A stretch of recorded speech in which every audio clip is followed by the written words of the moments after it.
Assalamualaikum warahmatullahi wabarakatuh. Alhamdulillahirrabbilalamin. Lahul nikmatu wal fadlu wa lahu sana'ul husna.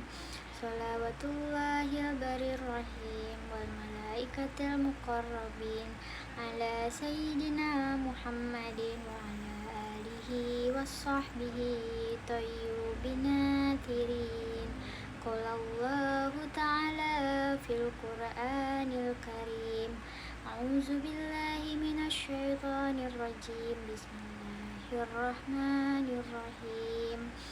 Innamal mu'minuna ikhwatun fa aslihu baina akhawaykum wattaqullaha la'allakum turhamun. Walahu alam bimuraddi wa bil makna dzalik.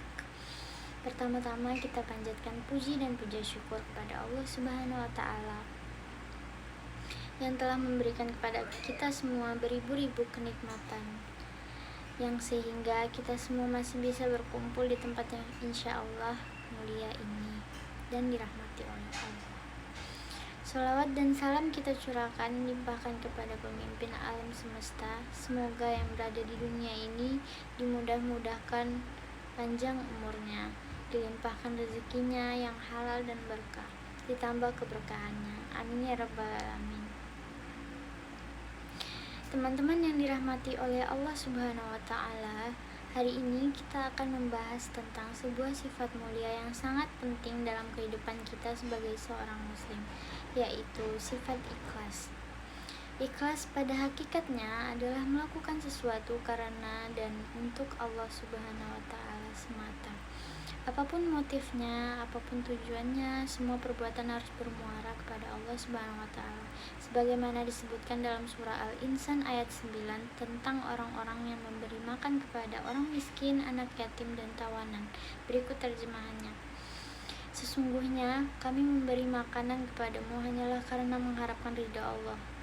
Kami tidak mengharapkan balasan dan terima kasih dari kamu. Ayat tersebut menjelaskan bahwa segala sesuatu yang kita berikan kepada orang lain, baik itu berupa materi ataupun jasa, harus dilandasi dengan mengharapkan ridho Allah Subhanahu wa Ta'ala. Orang yang sejak awal memiliki tujuan melakukan sesuatu hanya karena Allah, maka ia telah menjadi orang yang ikhlas. Ketika sampai pada level tersebut, ia tidak akan menghiraukan apapun yang terjadi setelahnya, apakah ia akan mendapatkan balasan dari orang tersebut atau tidak. Kondisi hatinya juga tidak akan berubah-ubah. Hatinya tidak akan menjadi senang ketika mendapat balasan, tidak juga menjadi sedih ketika tidak mendapatkannya. Bahkan dalam ayat di atas, sebatas ucapan terima kasih pun tidak ia harapkan.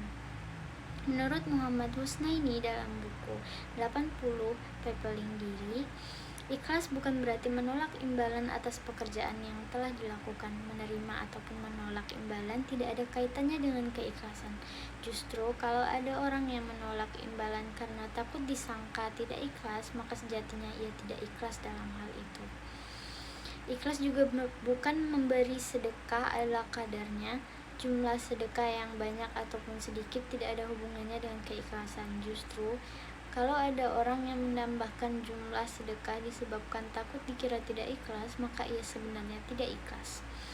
Demikian juga orang yang pasrah menerima nasib yang kurang baik, bersikap aktif ataupun pasif ketika menerima nasib yang kurang baik, tidak ada hubungannya dengan ikhlas. Bahkan kalau ada orang yang ditimpa musibah hanya berdiam diri dan pasrah tanpa melakukan apapun supaya terlihat ikhlas, berarti orang tersebut tidak ikhlas.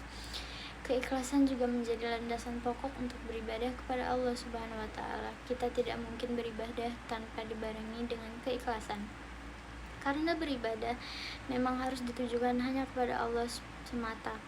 Kalau kita beribadah tanpa dibarengi rasa ikhlas, maka harus hati-hati karena bisa terjatuh dalam perbuatan syirik. Ibadah yang dilakukan supaya dilihat orang menjadi riya, yang membuat syirik kecil. Apalagi ibadah karena ditujukan kepada selain Allah, maka orang yang melakukan telah jatuh kepada syirik dan itu merupakan dosa besar.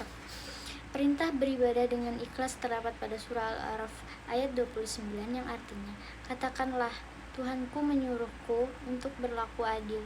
dan hadapkanlah wajahmu kepada Allah pada setiap sholat dan sembahlah Dia dengan ikhlas, ibadah semata-mata hanya kepadanya. Kamu akan dikembalikan kepadanya sebagaimana kamu diciptakan semula. Syekh As-Sa'd di dalam tafsirannya menjelaskan bahwa yang dimaksud dengan mengikhlaskan dalam ayat tersebut adalah ibadah dengan tujuan hanya kepada Allah semata, tidak ada tujuan lain. Juga dalam doa dan berharap sasarannya hanya kepada Allah Subhanahu wa taala. Pada akhirnya kita harus kembali memperbaiki niat kita dalam segala aspek perbuatan yang dilakukan, baik kegiatan ibadah maupun kegiatan lainnya, karena segala perbuatan yang kita lakukan akan bernilai sebagaimana yang kita niatkan. Sebagaimana dalam hadis Rasulullah SAW bersabda yang artinya, amal itu tergantung dengan niatnya, dan bagi setiap orang balasannya sesuai dengan apa yang diniatkannya, sehingga hanya perbuatan yang ditujukan kepada Allah sajalah yang bisa dikatakan sebagai keikhlasan. Wabillahi taufiq wal hidayah. Saya Rizky dan Pramesti. Wassalamualaikum warahmatullahi wabarakatuh.